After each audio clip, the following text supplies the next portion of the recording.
Каналыма қош келдіңіздер. Кәсіп ашу, қарыздан құтылу және баю. Нумерология ұлу жылына болжам. Мамандардың болжамынша 2024 жылы жоспармен жүретін, әр қадамын асықпай аңдап басатын адамдардың жолдары болады дейді.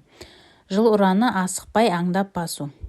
2024 жылдың саны 8, ал бұл нумерологияда мақсатқа, мансапқа жетуге көмектесетін цифр. Сондықтан ұлу жылын бизнес бастап, ақшалы болуға жол ашатын жыл деп атауға болады. Байқайсыздар ма, соңғы кездері уақыт жылдам өтіп жатыр, зулап барады. Бірақ 2024 жылы уақыт керісінше баяулайды. Өйткені ағаш өзі баяу өседі. Ұлу да ақырын қозғалады. Жылдың ұраны асықпай аңдап басу. Кім асығады, сол қателеседі. Сол себепті әр қадамын ойластырып, жоспар құрып, 7 рет өлшеп, 1 рет кес деген халықтың даналығын басшылыққа алатын адамдардың жолы болады. Бұдан бөлек карма және гравитация саны. Карманың жағымды тұсы осы күнге дейін тер төгіп еңбектеген адамдар жұмысының жемісін көреді. Ал кемшін тұсы ата текпен байланысты болуы мүмкін. Кейде адам өміріндегі көбіне цикл бойынша қайталанады, соған мән беру керек. Баяу жылдың кемшіліктері де бар. Табиғаттағы 5 стихия өзін көрсетуі мүмкін. Қыс жылы өтіп, ақпан-наурыз айларында су тасу қаупі бар. Гравитация жылы болғандықтан жер сілкінісі мен ұшақ апаты, яғни төтенше жағдайлар қаупі артады. Сол себепті осыларға күні бұрын мән беріп, алдын алу маңызды дейді. 8 саны материалдық дүниелерді білдіреді.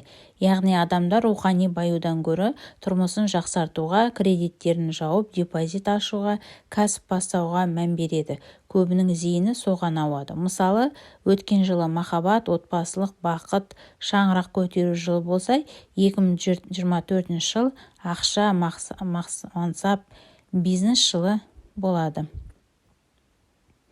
Бір жағынан халықтың қаржылық сауаттылығы артып, кәсіп ашатындар көбейеді десек, екінші жағынан салықшылар тарапынан жеке кәсіпкерлікке бақылау, қысым күшейгелі тұр. Тарихқа үңілсек, бұрында ұлу жылы осындай қыспақ болған екен. Мәселен, сонау 1928 жылғы кәмпеске енді келесі жылы кармалық 8 саны болғандықтан артықшылықтары елде сауда-саттық өсіп, экономика дамиды. Үкімет те бұған жағдай жасап отыр. Қытаймен визасыз режим орнатты. Ал екінші жағынан әділеттік болу үшін салық бақылауын қатаңдатады. Сөйтіп керісінше халықтың мүмкіндігін шектейді. Сондықтан кейбір адам бизнес жүргізуден қорқып, қолды бір сілтеуі мүмкін. Бірақ ұлу жылы керісінше батыл қадамға барған жөн.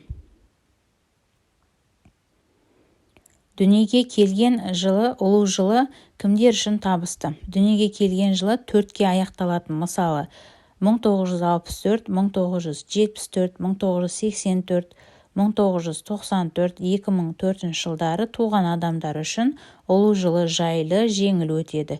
Көптеген мүмкіндікке жол ашылады, энергия артады.